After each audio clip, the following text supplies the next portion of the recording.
We're diving into some seriously heavy stuff today, listener. You know the case of Sara Sharif, the 10-year-old, who was tragically murdered back in 2023.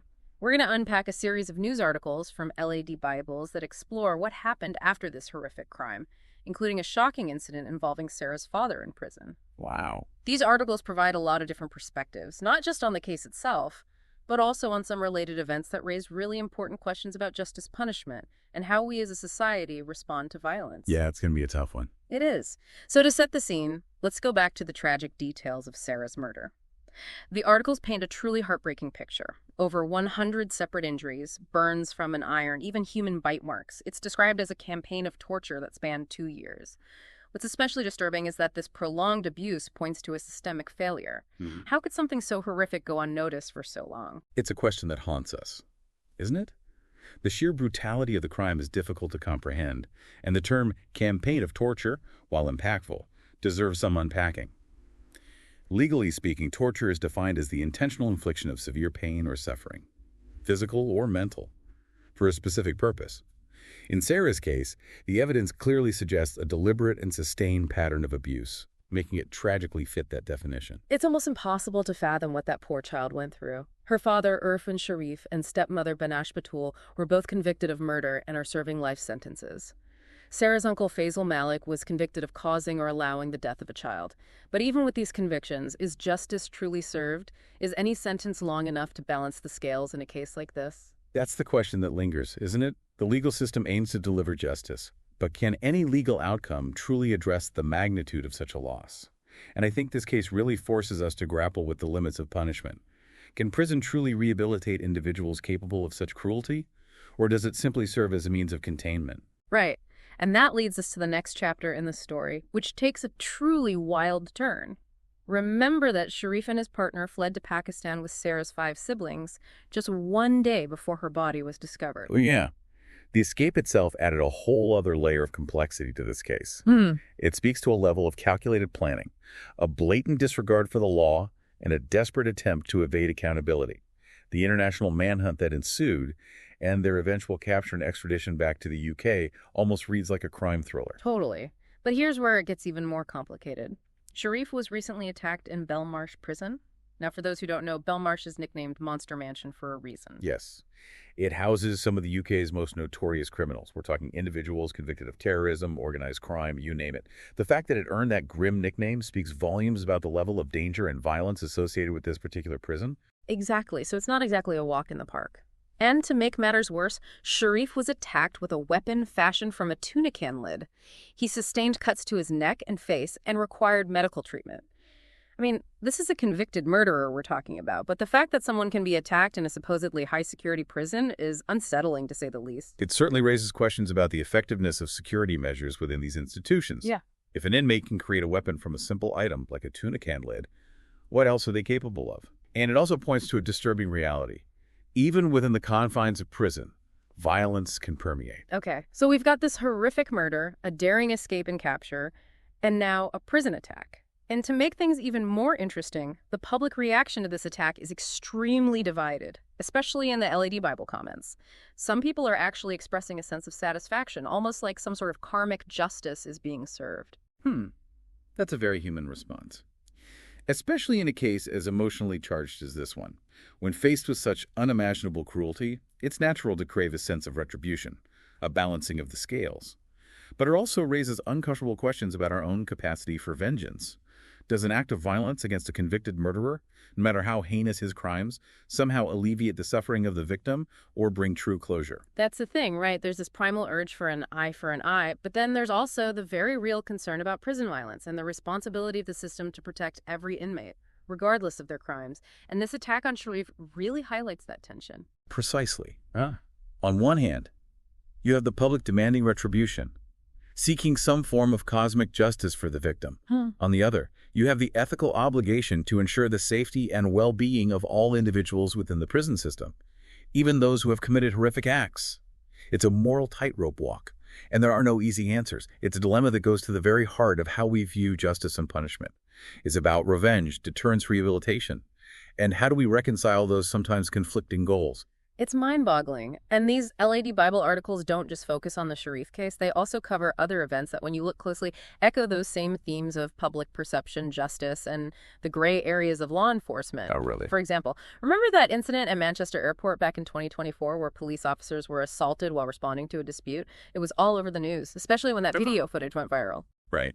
And that incident became a real flashpoint in the debate about police conduct and public accountability.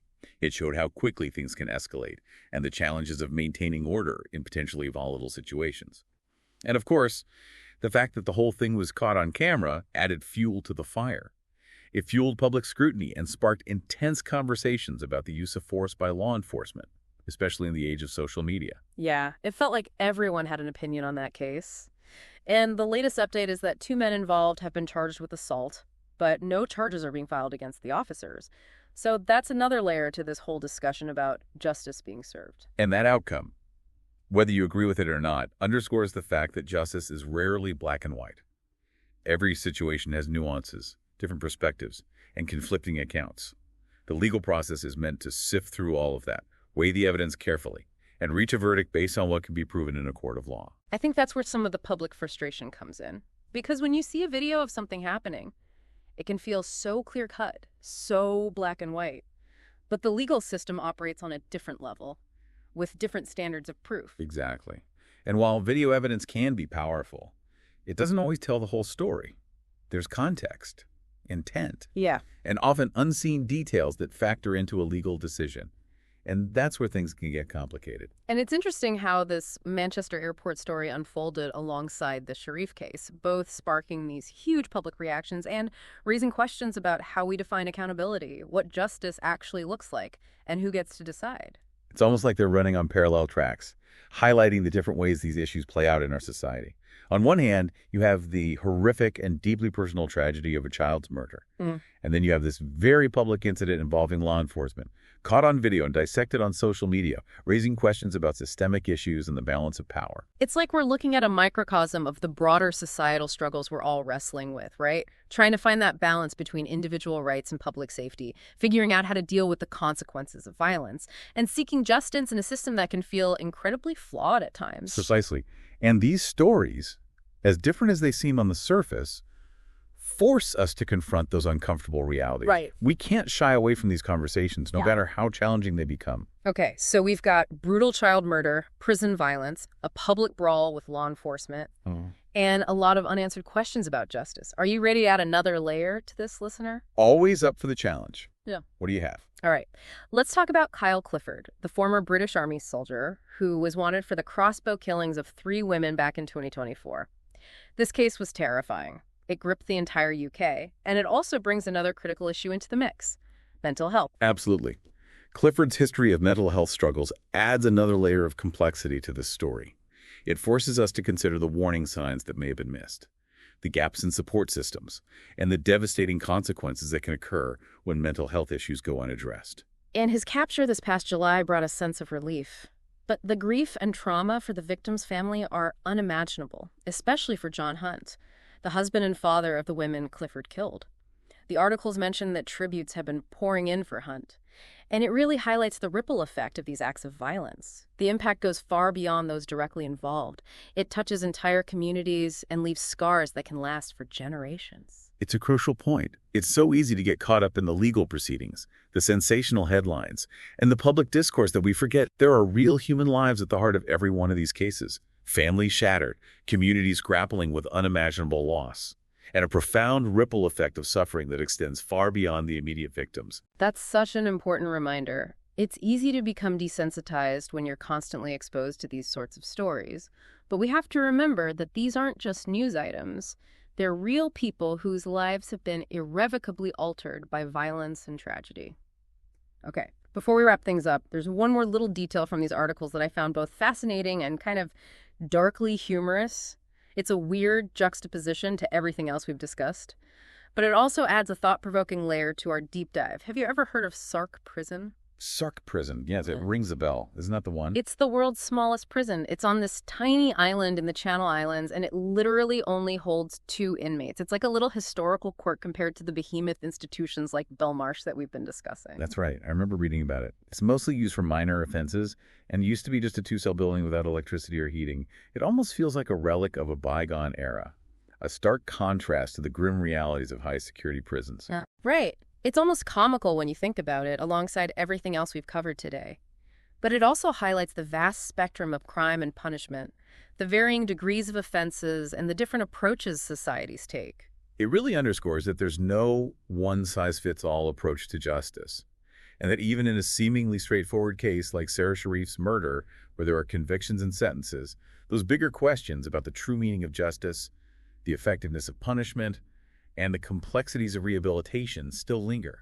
It really does make you think, doesn't it? This tiny prison on a remote island, almost like a footnote in history, compared to these massive high-security institutions where violence seems to be a constant threat.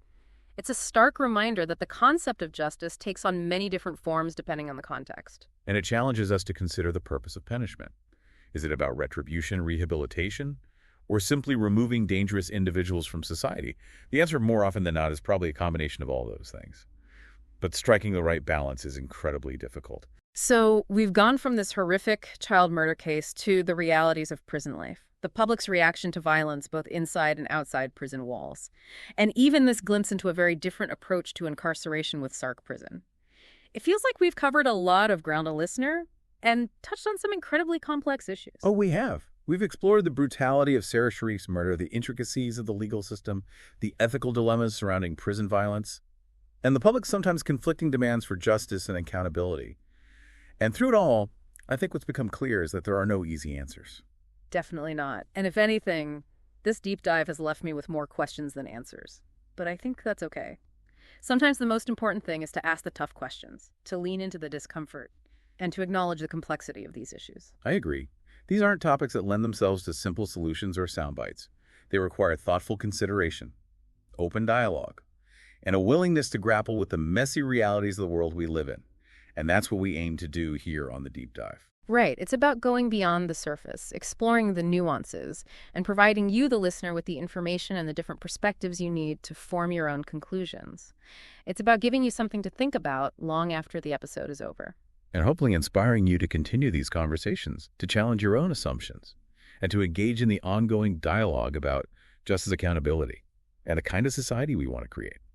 So as we wrap up this deep dive into these incredibly challenging and at times disturbing stories, I want to leave you with this thought. Does knowing the details of these cases, the violence, the legal battles, the public's conflicted responses, change how you think about justice? Or does it simply leave you, as it has left me, with more questions than answers? That's something I hope you'll continue to ponder. Thanks for joining us for the deep dive. We'll see you next time.